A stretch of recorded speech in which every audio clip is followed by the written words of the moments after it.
Hello વિદ્યાર્થી મિત્રો, કેમ છો? હું દર્શના પરમાર મારી ચેનલમાં તમારું સ્વાગત કરું છું.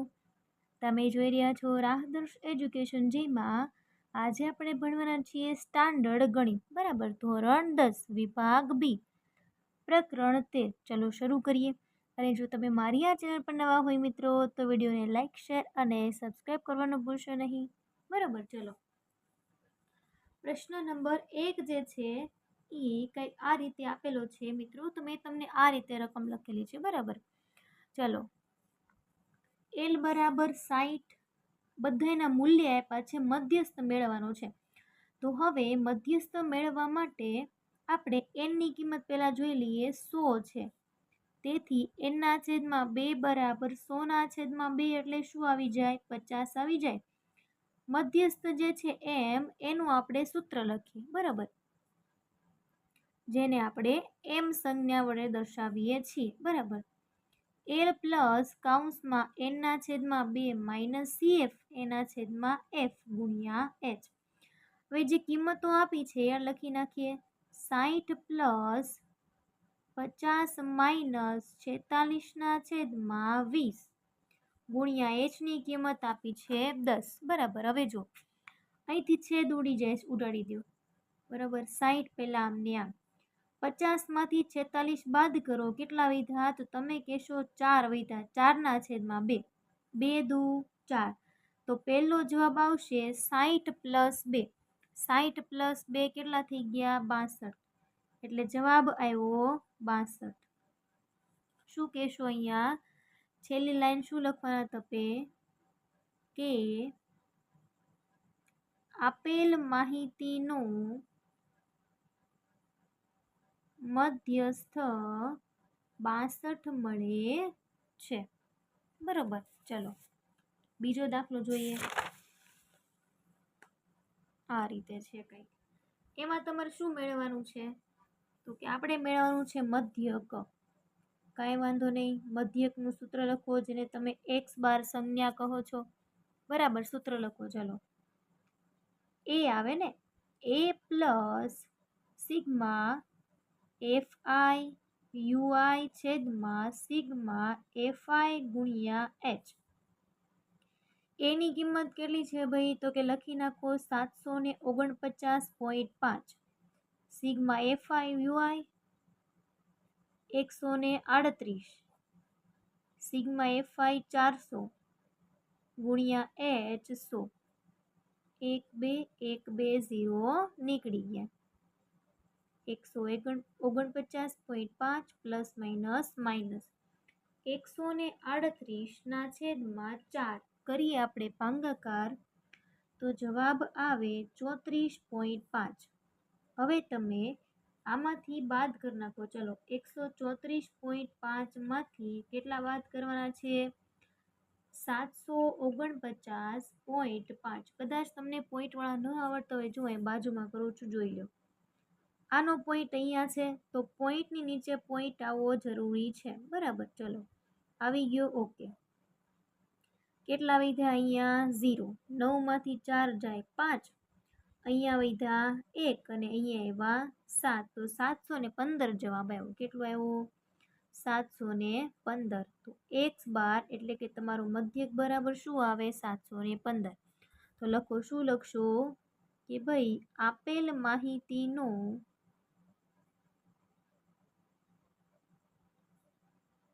મધ્યક એક્સ બાર બરાબર 715 મળે, બરોબર. આ બીજો દાખલો. જો સાવ સહેલા દાખલા છે મિત્રો, બરાબર. હવે જો ત્રીજાની મેં આખી રકમ નથી લખી, પણ એમાં જે મૂલ્યો આપે છે ને મેં એ લખી દીધા છે, બરાબર, ટાઈમ ન બગડે એટલા માટે. ચલો, આમાં શું મેળવવાનું છે? મધ્યક. તો મધ્યકનું સૂત્ર લખો ડાયરેક્ટ. એક્સ બાર બરાબર, જો એફઆઈડીઆઈ છે તો એ પ્લસ સિગ્મા એફઆઈડીઆઈના છેદમાં શું આવશે? સિગ્મા એફ આઈ. શું આવે? સિગ્મા એફ આઈ, બરાબર. ઓકે, અહીંથી લખાઈ ગયું છે, પણ આ સિગ્મા એફ આઈ જ આપેલું હોવું જોઈએ, બરાબર. ચલો, સિગ્મા એફ આઈનું મૂલ્ય છે. આ કોનું મૂલ્ય છે? સિગ્મા એફ આઈનું. ઓકે. ચલો, એની કિંમત આપી છે 72, સિગ્મા FID એ આપ્યું છે -21 એના છેદમાં 12. જો પ્લસ વાળી સંખ્યા હોય ને એને ઘડીક આમને એમ રહેવા દેવાની, બરાબર. પ્લસ માઇનસ માઇનસ 21 ના છેદમાં 12 કરો, ચલો બાદબાકી કરીએ, બરાબર. ચલો 21 ભાગ્યા 12 કરો તો 1.75 જવાબ આવ્યો, બરાબર. 1.75 જવાબ આવ્યો તો આપણે એને બાદ કરવા પડે, બરાબર. તમે 72 માંથી 1.75 ને બાદ કરો.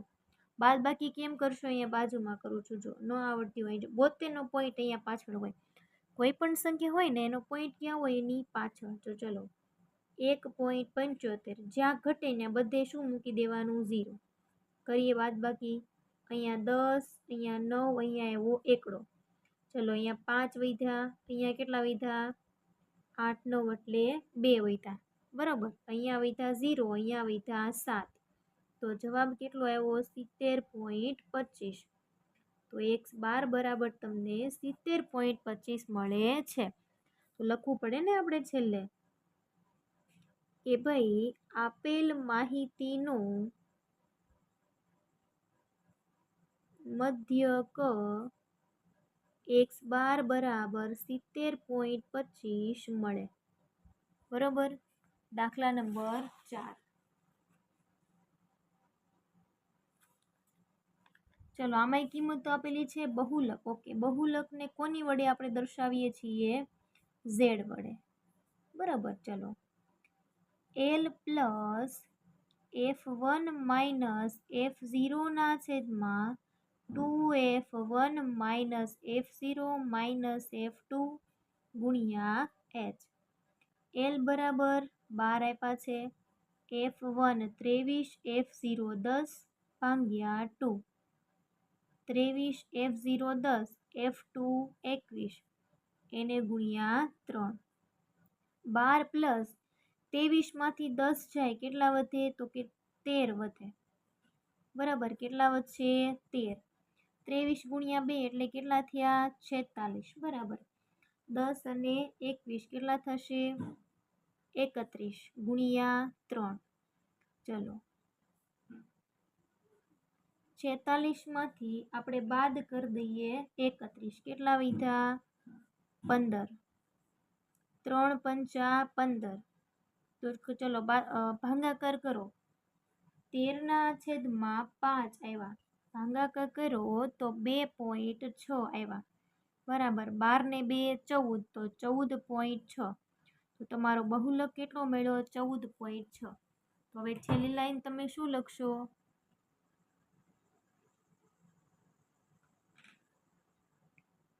કે આપેલ માહિતીનો બહુલક z બરાબર 14.6 મળે. એની પછી 5મો પ્રશ્ન છે, બરાબર. પ્રશ્ન નંબર 5 છે એ જો. ચલો કે ચડતા ક્રમમાં ગોઠવેલા અવલોકનો. ચડતા ક્રમમાં ગોઠવેલા છે, પહેલા જોઈ લો. તો કે હા, મધ્યસ્થ તમને આપેલો છે. તો કે જો મધ્યસ્થ શોધવા માટે એક રીત છે. આપેલ અવલોકનો કેવા છે? અયુગ્મ છે કે યુગ્મ? ઈ પહેલા આપણે જોઈ લઈએ. 1, 2, 3, 4, 5, 6, 7 અને 8 લખીએ. અવલોકનોની સંખ્યા કુલ સંખ્યા કેટલી છે?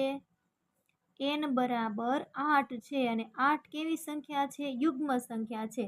કે જ્યારે તમે યુગ્મ સંખ્યા લ્યો છો મિત્રો, ત્યારે મધ્યસ્થ હોય ને એનું સૂત્ર જો કંઈક આવું આવે. n ના છેદમાં 2મું અવલોકન પ્લસ n ના છેદમાં 2 પ્લસ 1મું અવલોકન, આવું એનું સૂત્ર થાય, બરાબર. n બરાબર શું છે? 8 છે. મધ્યસ્થ તમને આપ્યો છે 27.5. તો 8 ના છેદમાં 2મું અવલોકન પ્લસ 8 ના છેદમાં 2 પ્લસ 1મું અવલોકન. ક્યારે આ સૂત્ર લાગુ પડે છે? છેદમાં 2. તો ભૂલાય જ ગયા ને આપણે. છેદમાં શું આવશે ભાઈ? બગડો આવશે, બરાબર. ચલો 8 ના છેદમાં 2 એટલે કયું અવલોકન આવશે? ચોથું, બરાબર. ચોથું અવલોકન પ્લસ 8/2, 4 + 1. પાંચમું અવલોકન એના છેદમાં 2. ચલો ચોથું અવલોકન કયું છે આપણે અહીંયા જોઈ લઈએ. 1 2 3 4 x + 2 અને પાંચમું અવલોકન x + 3. મધ્યસ્થ આપેલા છે 27.5. આપણે x ગોતવાનું છે. બરાબર. x + 2 અને x + 3 એના છેદમાં 2. હું અહીંયા આપી દઉં. બરાબર. તો એ કયા સંબંધમાં જાય? ગુણાકારના સંબંધમાં વયા જાય. x 2x 3 ને 2 5. હવે 27 દુ કરો. બરાબર. તો કેટલા આવે? 54. બરાબર. તો 27.5 કરો. 27.5 કરો. એને ગુણ્યા 2 કરો તો કેટલા આવી જાય? 55 આવી જાય. બરોબર. તો 55 બરાબર 2x + 5 + 5 આ બાજુ હવે તો કેવા થઈ જાય? તો કે -5. બરાબર. કેટલા વધ્યા? 50. તો x બરાબર 50/2. 25 દુ 50. તો x બરાબર કેટલો જવાબ આવી ગયો? 25. તો આપણને શું કીધું હતું? x નું મૂલ્ય જ મેળવવાનું કીધું હતું, એ અહીં આવી ગયું છે. બરાબર. ચલો એમાં હવે જોઈએ આપણે છઠ્ઠો પ્રશ્ન. ચલો દાખલા નંબર 6 કે જો અવલોકનો x + 3 એ રીતે અવલોકનો આપેલા છે ને મધ્ય કઈ આપેલો છે, પણ એ જો તમે અહીંયા એક વસ્તુ શું તો કે જો 1 2 3 4 5 6 એવું આપણે ક્યારે કરીએ છીએ? પણ આ તો મધ્યક છે ને, તો ડાયરેક્ટ મધ્યકનું સૂત્ર લખી દઈએ. બરાબર. તો કે ચલો લખીએ.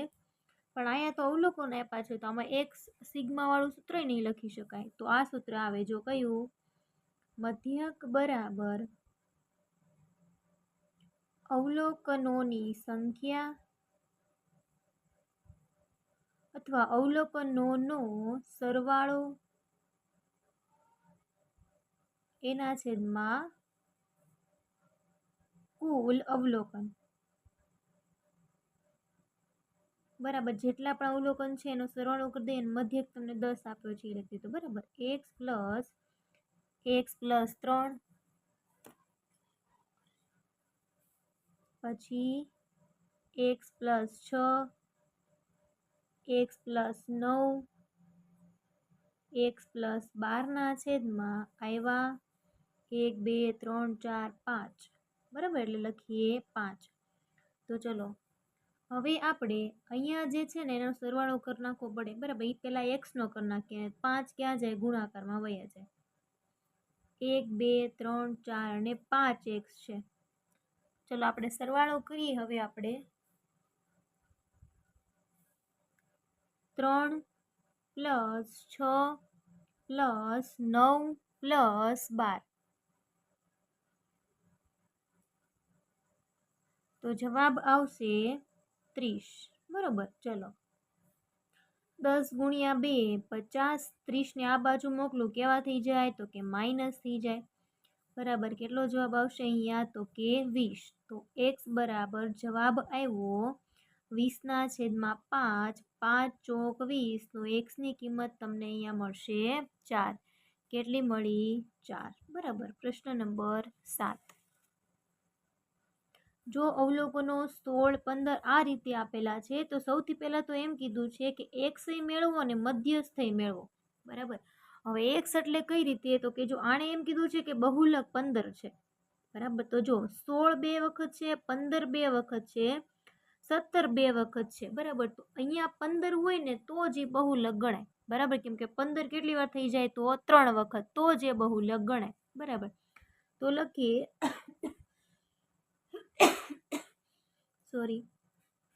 અહીં બહુલક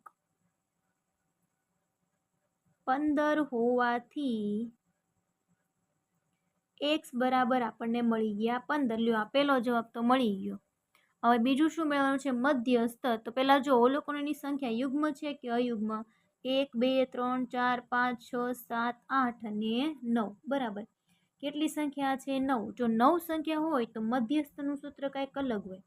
કેમ કે 9 કેવી સંખ્યા છે? અયુગ્મ સંખ્યા છે એટલા માટે. તો મધ્યસ્થ m બરાબર n/2 + 1 મું અવલોકન. બરાબર. ચલો n ની કિંમત કેટલી છે? 9 + 1 (2) મું અવલોકન. 9 ને 1 કેટલા થાય? 10/2. 2 પંચા 10. તો કયું અવલોકન લેવાનું છે? તો કે 5મું અવલોકન છે એ જ તમારું મધ્યસ્થ થશે. બરાબર. તો 5મું અવલોકન મેળવવા માટે તમારે શું કરવું પડશે? તો કે એને પહેલા ચડતા ક્રમમાં ગોઠવો. બરાબર. તો લખીએ કે ચડતા ક્રમમાં ગોઠવતા આપેલ અવલોકનો છે ને એને ચડતા ક્રમમાં આપણે ગોઠવી દઈએ. બરાબર. તો જો પેલા 15, આપણે 5મું અવલોકનનું કામ છે. 3 વખત 15 છે, પછી 16, પછી 16. બરાબર. પછી કેટલા છે? 17. બરાબર. પછી 17, 1 2 3 4 5 6 7. પછી કેટલા છે? 17 કેટલી વખત છે? અરે અને 14 છે ને હજી, તો 14 પહેલા આવશે અને પછી અહીંયા આવશે 19. 19 એક જ વખત છે. ઓકે, ચલો 1 2 3 4 અને 5. 5મું અવલોકન કયું આવ્યું? તો કે 16. તો લખો તેથી મધ્યસ્થ બરાબર કેટલા આવશે? 16 આવશે. કેટલા મળશે ભાઈ તમને? 16 મળશે. બરાબર. ચલો એની પછી 8મો દાખલો છે એ જો. તો તમે જોઈ શકો છો કે અહીંયા શું કીધું છે? જો કે નીચે આપેલા આવૃત્તિ વિતરણ પરથી x અને y ની કિંમતો મેળવો. હવે તમને એક વસ્તુ ખબર છે કઈ? તો કે આવૃત્તિ પરથી સંચય આવૃત્તિ કેમ મેળવવાની એ તમને આવડે છે, અને સંચય આવૃત્તિ આપી હોય ને તો એના પરથી આવૃત્તિ કેમ મેળવવાની એ તમને આવડે છે. બરાબર. તો અહીંયા જો અહીંયા x આપેલો છે. હવે આ કઈ રીતે આવે? તો કે અહીંયા આપેલી સંખ્યામાંથી આ બાદ કરીએ ને ત્યારે આવે. બરાબર. ક્યારે આવે? એ જે સંખ્યા છે બાદ કરીએ ત્યારે પોસિબલ છે. બરાબર. તો ચલો આપણે એ જોઈએ. બરાબર. 8 પહેલી તો 8 જ હોય આવૃત્તિ. 23માંથી 8 બાદ કરો કેટલા આવે? 15 આવે. તો અહીંયા x બરાબર કેટલા હોવા જોઈએ? 15 હોવા જોઈએ. તો લખીએ કે તેથી સંચયી આવૃત્તિ માં 23માંથી 8 બાદ કરતા કેટલા આવે છે? 15 આવે છે. તેથી આવૃત્તિમાં x ની કિંમત કેટલી આવશે? 15 આવશે. બરાબર. શું કરવાનું છે? તો કે હવે આપણે 18 જે છે આપણે કઈ રીતે મેળવ્યા એ તમે જોયું. બરાબર. પહેલું 8, બીજું શું કર્યું આપણે? 8માં 15 ઉમેરી દીધા એટલે 8માં 15 ઉમેરા 23 મળ્યા. પછી શું કરીએ આપણે? 23માં 18 ઉમેરી 41 મળે. હવે 41માં 6 ઉમેરવા એટલે કેટલા મળશે તમને? y. તો લખીએ કે અહીં સંચયી આવૃત્તિ પ્લસ આવૃત્તિ. બરાબર. સંચય આવૃત્તિ કઈ છે? તો કે 41 લેવાની છે અને આવૃત્તિ કેટલી લેવાની છે? 6 લેવાની છે. તો 41 + 6 કેટલા આવ્યા? 47. બરાબર. તેથી y તમને બરાબર કેટલી કિંમત મળે છે? અહીંયા 47 કિંમત મળે છે. બરાબર. તો જો x બરાબર 15 મળ્યા અને y બરાબર શું મળી ગયા? 47 મળે. બરાબર. એની પછી 9મો પ્રશ્ન છે એ જોઈએ. અહીંયા શું બહુલક મેળવવાનું છે? તો કાંઈ વાંધો નહીં. ચલો પહેલા બહુલકનું સૂત્ર લખી નાખીએ કેમ કે બધી કિંમતો અહીંયા આપણને આપેલી જ છે. બરાબર. l + f1 - f0/2f1 - f0 - f2 ગુણ્યા h. બરાબર. l ની કિંમત 30, f1 10, f0 9 એના f1 10, f0 9 અને f2 છે 3 ગુણ્યા h બરાબર 5. તો 30 + 10માંથી 9 જાય કેટલા વધે? 1 એના 10 દુ 20, 9 10 11 ને 12 એને ગુણ્યા 5. તો તો 30 પ્લસ 1/20 માંથી 12 જાય કેટલા વધે 8 બરોબર। તો 5 એકા 5 તો 5/8 આપણે કરવાનો રહ્યો ભાગાકાર બરાબર। તો 5/8 નો જો આપણે ભાગાકાર કરીએ તો 0 પોઈન્ટ આ રીતે લઈ લઈએ બરાબર। 8 સત્તા 56 વધી જાય તો 8 પંચા લઈએ 8 પંચા 40 8 6 48 લઈ લઈએ બરાબર। તો વૈધા 2 પોઈન્ટ છે 0 રહેતા 8 દુ 16 વૈધા 4 8 પંચા 40 તો 0.625 આવ્યા। તો લખીએ 30 પ્લસ 0.625 0.625 તેથી તમારો જવાબ ઝેડ બરાબર શું આવે 30 ને 0 કેટલા થાય 30 જ થાય। તો 30 પ્લસ 0.25 અથવા તમારા જવાબમાં એમ લખેલું છે 0.6 બંને વસ્તુ સાચી છે। 10મો દાખલો જોઈએ તમારો છેલ્લો દાખલો બરાબર। નીચે આપેલી માહિતી પરથી 10 કામદારોના દૈનિક વેતનનો મધ્યસ્થ શોધો। ઓકે 10 કામદારો છે એનો મતલબ એમ થયો કે 10 જે છે એ કેવી સંખ્યા થાય ભાઈ તો કે યુગ્મ સંખ્યા થાય। કેવી સંખ્યા થાય યુગ્મ। યુગ્મ સંખ્યા માટે મધ્યસ્થનું સૂત્ર શું થાય તો કે મધ્યસ્થ m બરાબર n/2 અવલોકન પ્લસ n/2 પ્લસ 1 અવલોકન a/2 બરોબર। ચલો n ની કિંમત કેટલી છે 10/2 અવલોકન પ્લસ 10/2 પ્લસ 1 અવલોકન a/2 2 પંચા 10 2 પંચા 10 તો અહીંયા કયું અવલોકન આવે 5મું અવલોકન પ્લસ અહીંયા 5 ને 1 6મું અવલોકન બરાબર એના/માં આવશે 2 બરોબર। ચલો 5મું અવલોકન માટે આપેલ સંખ્યા હોય ને ચડતા ક્રમમાં ગોઠવવી જરૂરી છે। તો અહીંયા ચડતા ક્રમમાં ગોઠવી લઈએ। ચલો સૌથી પહેલા કયા આવશે સૌથી પહેલા 8 નાના છે 8 પછી 9 બરાબર। એની પછી કયા છે તો કે 11 પછી 14 15 16 નથી તો 17 18 19 નથી 20 21 છે નહીં 22 23 નથી 24 નથી 25 ઓકે થઈ ગયા 1 2 3 4 5 6 7 8 9 10 1 2 3 4 5 6 7 8 9 10 રેડી હાલો। તો એમાં 5મું અવલોકન કયું છે પહેલું બીજું ત્રીજું ચોથું 5મું 15 અને છઠ્ઠું છે 17 તો એ લખો ચલો 15 પ્લસ 17/2 7 ને 5 12નો બગડો વધી પડી 1 3/32/2 આવ્યા। તો જવાબ 16 દુ 32 તો જવાબ આવ્યો અહીંયા 16 એટલા માટે મધ્યસ્થ કેટલો થશે 16 બરાબર। તો અહીંયા શું કીધું છે રૂપિયામાં જવાબ પૂછ્યો છે ને કે દૈનિક વેતન કેટલું થશે તો લખવાનું કે 10 કામદારોના દૈનિક વેતનનો મધ્યસ્થ 16 રૂપિયા મળે છે। એ રીતે તમારો પ્રશ્ન જે છે અહીં પૂર્ણ થાય છે મિત્રો। જો તમને કાંઈ પણ ડાઉટ્સ લાગતો હોય તમે મને કમેન્ટ કરી શકો છો મિત્રો। અને તમે જો મારી આ ચેનલ પર નવા હોય તો વિડીયોને લાઇક શેર અને સબસ્ક્રાઈબ કરવાનું ભૂલશો નહીં।